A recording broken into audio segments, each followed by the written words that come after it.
नवरात्रि में जो 9 दिन बड़े बड़े योगी अपने साधन को मजबूत करते हैं। ये 9 दिन आप जो भी सिद्ध करेंगे, जो भी जप तप पूजा करेंगे, वह सिद्ध होगी। इसलिए 9वीं सिद्धिदात्री चा, इसलिए 9वें दिन को क्या बोलते हैं? सिद्धिदात्री। मतलब हर कार्य की सिद्धि देने वाली। प्रथमम शैलपुत्री है तो दूसरी 9वीं सिद्धिदात्री, सिद्धि की प्राप्ति। इसलिए कोई भी आप पाठ माला जपते हो ना, इन 9 दिनों में खूब बढ़िया से माला जपना, भगवान का खूब स्मरण करना, ज्यादा से ज्यादा भगवान नाम जप, गुरु मंत्र का जाप ज्यादा करो, भगवान का चिंतन ज्यादा करो। इन 9 दिनों में, ये 9 दिन विशेष दिन माने जाते हैं, सामान्य दिन नहीं है। इन 9 दिनों में किया गया जप तप कई गुना फलदायी होता है, किया गया अनुष्ठान सिद्ध होता है, सिद्धि मिलती है। बड़े बड़े लोग जो समझदार ज्ञानी विज्ञानी जन हैं, इन दिनों में राम रक्षा स्तोत्र में ही लिखा हुआ है कि नवरात्रि में 9 दिन जो इस स्तोत्र का पाठ कर लेता है वो सिद्ध हो जाता है तरीके से। मतलब कोई भी शुभ कार्य किया जाए तो वो सिद्धि को प्रदान करने वाला होता है। नवरात्रि है मतलब अपनी माँ की सेवा कीजिए, अपनी कर्तव्यों को, अपनी जिम्मेदारियों को पूरा कीजिए। कहने का तात्पर्य यह है, ये जो नवरात्रि का पावन पर्व है, ये माँ भगवती का पर्व है। और माँ भगवती कौन है? आपकी माँ, माँ की सेवा। तो आप माँ की सेवा आप लोग भी करें, अपनी माँ की आरती उतारें, अपनी माँ की चरण वंदना करें, माँ की सेवा करें। और माँ की सेवा के बाद समय बचे तो माता जी घर में पधराओ, माता जी की सेवा करो। माता तो माता रूप है, कोई भी रूप में माता की पूजा हो सकती है, पर हमारे गौरी गोपाल आश्रम में तो यही माँ है और यही इन्हीं की पूजा होती है, इन्हीं की सेवा होती है। हमारे लिए तो यही दुर्गा है, यही काली है, यही शैलपुत्री है, यही सिद्धिदात्री है। तो आज यहाँ गौरी गोपाल आश्रम में इन माँओं की पूजा, इन माँओं की सेवा, इन माँओं की वंदना की गई। और आप लोग भी, आज नवरात्रि है ना, तो अपनी माँ की थोड़ी आरती उतारना आज आप लोग। क्यों? वो आपकी माँ भी तो माँ है, दुर्गा से कम है क्या? बोलो। तो आज आप लोग जहां हो, मैं प्रार्थना हाथ जोड़ के करूंगा। मैं पहले कहता नहीं हूं, पहले करता हूं, फिर मैं आपको कह रहा हूं कि करो आप भी।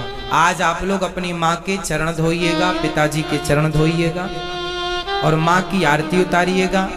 माँ को उनकी पसंद का भोजन प्रसाद करवाइएगा, माँ की आज सेवा कीजिएगा, चरण दबाइएगा, माँ को आज समय दीजिएगा। आज माँ का दिन है ना, इसलिए हर प्रकार से माँ को खुश रखिएगा, माँ को प्रसन्न रखिएगा।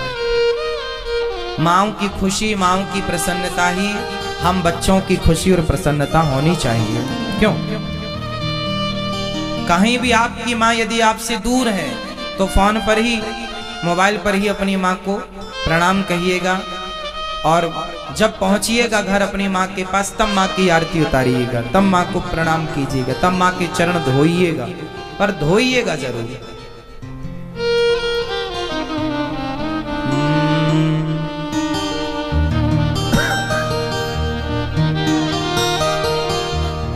इसलिए माँ की वंदना हम लोग भूल गए हैं, अपने संस्कारों को कुछ याद नहीं है अब हम लोगों को। इसलिए कौन कौन मेरी बात से सहमत हैं कि आज से हम अपनी माँ को आरती उतारेंगे, उनको माला पहनाएंगे, उनकी सेवा करेंगे, उनको खुश रखेंगे? करेंगे ना? माँ बाप की पूजा ही कर लो साहब। दुर्गा मैया तो बहुत खुश है। दुर्गा माँ उनसे ज्यादा प्रसन्न होती हैं जो अपनी माँ को, अपने पिता को खुश रखते हैं। कोई अपने माँ बाप को छोड़ करके, अपमानित करके और तीर्थ यात्रा करे और वैष्णव देवी की यात्रा करे और पैदल चढ़ाई चढ़े। आज विडंबना देखिए ना, एक बेटा वैष्णव देवी की यात्रा करने गया, मैंने सुना है वैष्णव देवी की यात्रा बड़ी लंबी है और पैदल चढ़ाई चढ़नी पड़ती है। कई किलोमीटर ऊपर वो पैदल चढ़ करके गया, वहां पहुंच गया माता जी के दरबार में चरणों में, लेकिन उसकी माँ उसकी गली के दूसरी गली में रहती है। वो अपनी माँ से मिलने सालों साल नहीं जाता। जो माँ उसे जन्म देने वाली है, जो उसकी गली में रहती है पास में, उससे मिलने सालों साल तक नहीं जाता। और वैष्णव देवी की यात्रा में लंबी चढ़ाई चढ़ के जाता है। जाना बुरा थोड़ी है, माँ भगवती का दर्शन करना अच्छी बात है। लेकिन एक बात बताओ कि वो जो जगत जननी जगदम्बा बैठी हैं दुर्गा, वहां वैष्णव माता बैठी हैं, क्या वो ये नहीं देख रही हैं कि आप की जन्म देने वाली माँ के साथ आपका व्यवहार क्या है? आपकी रोटी की, आपके समय की उस माँ को कितनी आवश्यकता है?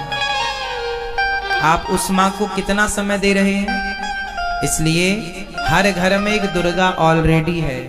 इसलिए आज जो माता जी आप लाएंगे उनकी तो पूजा आरती कीजिएगा, पर जो माता जी ने आपको लाया है इस धरती पर, उनकी भी आप पूजा आरती जरूर कीजिएगा। एक माता जी वो हैं जिन्हें आप लोग लाते हैं, और एक माता जी वो हैं जिसने आपको लाई है।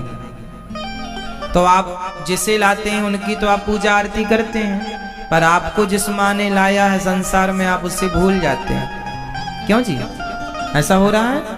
इसलिए आपको हम तो केवल आपके भाई के नाते, आपके दास सेवक के नाते हम तो हर त्योहार आपको याद दिला देते हैं कि त्योहार आया भैया, इसे ऐसे ऐसे मनाओ, और हम मनाते हैं अपना वैसे।